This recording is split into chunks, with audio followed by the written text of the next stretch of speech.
how do you know when the woman is ready to have sex? I think it's important for guys to recognize when the woman is actually into them to begin with, when she's actually attracted to him, when she has genuine desire for him, and she's not just taking him along for a ride and using him for like a foodie call.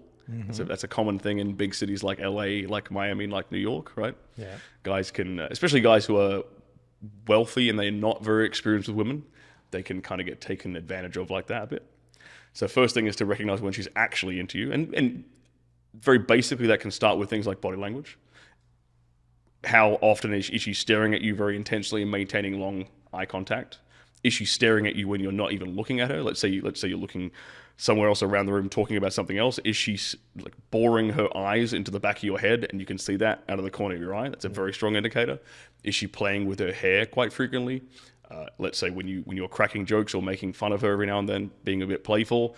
Is she physically touching you, like touching you on the arm, calling you like, stop that, or you're too much, or you're an asshole, or you're a jerk. If she calls you an asshole with a giant smile on her face, this is a good thing, right? I mean, smooth talking Latino man, you already know all this, right? But this is for all the guys watching.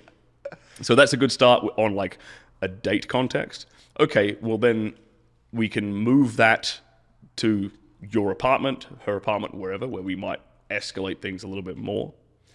And I tell guys to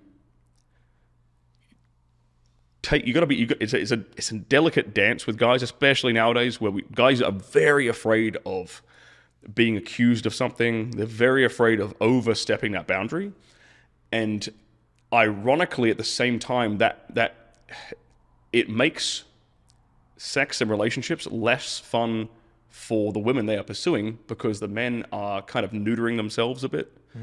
And they're not being as passionate as they could be because they're just worried. They're worried about being perceived as too aggressive. Yeah. Right? And I think with guys, if you take a woman back to your place, it's okay to proceed like 2 steps forward, 1 step back. And always be reading her body language, always be making sure she's comfortable and safe. She's not tensing up. Guys have to be very hyper aware of more of the negative signs of a woman's body language, which tend to be her tensing up, her not making eye contact with you, like darting around, like looking nervous, looking for an excuse to leave. I mean, if a woman wants to leave, you should let her leave, obviously.